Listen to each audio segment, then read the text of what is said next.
তার জন্য প্রতাপগড়ের পরিচয়। কংগ্রেস কমিউনিস্টের মধ্যে যদি লড়াই হয় তো প্রতাপগড়ের নজওয়ান থেকে কমিউনিস্টের নামধারী নেতা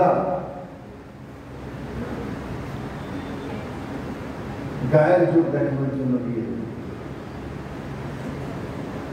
কিন্তু ভারতীয় জনতা পার্টি কোনদিন করে নিয়ে রেপুদেবাদী এমএলএ হওয়ার আগে আমাদেরকে এই প্রতাপগড়ে ঢুকতে দিচ্ছিল না।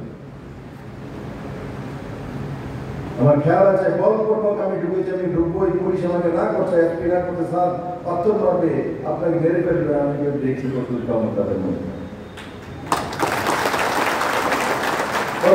আমার সঙ্গে ছিল। ভারতীয় জনতা পার্টির কার্যকর্তারা ছিল। আমি সবাইকে নিয়ে বলি আমাদের পার্টি বসে পৌঁছেছিলাম,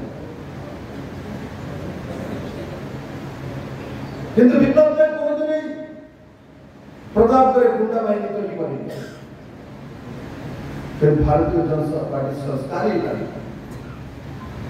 বিপ্লবদের ও ভারতীয় জনতা পার্টির কোন নেতৃত্ব প্রতাপগড়বাসীকে বলেনি তুলসী গাছ করে ফেলে দাও আর কাঁচা লঙ্কা গাছ লাগিয়ে দাও।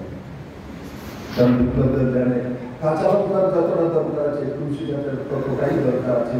কাঁচা লঙ্কার তুলসী গাছের মধ্যে যদি